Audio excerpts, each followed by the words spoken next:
Assalamualaikum dan salam sejahtera semua.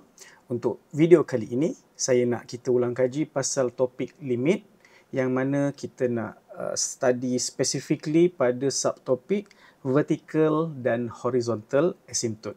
So, there are going to be dalam 3 to 4 examples dan setiap example tu untuk different cases. So, saya nak awak semua pay attention, tengok betul-betul macam mana saya buat dan jangan lupa sambil tengok tu buat sekali. Okay? So, vertical dengan horizontal asymptote. Sebagai mukadimah, vertical begini, horizontal begini. Okey. Okey, apa beza antara dua benda ni? Okey. So, vertical ni pula, bila dia menegak macam ni, dia merujuk kepada nilai dekat paksi X. Okey, kita ada paksi M macam ni, lepas tu X kan. Bila kita draw satu vertical line, dia sebenarnya sedang menunjukkan X equal to something.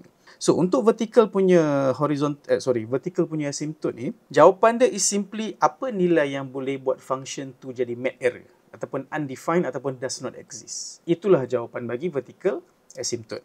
Manakala untuk kes yang horizontal asymptote pula, dia sedikit berbeza.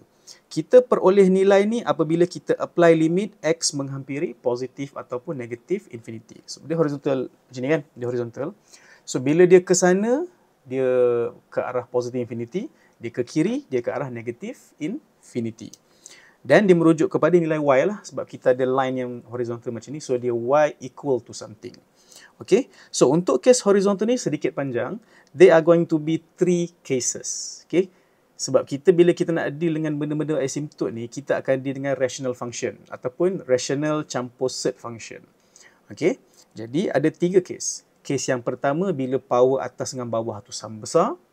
Kes kedua, bila power bawah lagi besar daripada atas. Dan kes ketiga, power atas lagi... Salah tulis. Kes ketiga, power atas lebih besar daripada bawah. Okay? So, dalam ketiga-tiga example ni, saya akan ceritakan tiga-tiga kes ni. Dan ada satu extra example yang buat kita berfikir sikit. Okay, macam mana nak solve soalan ni.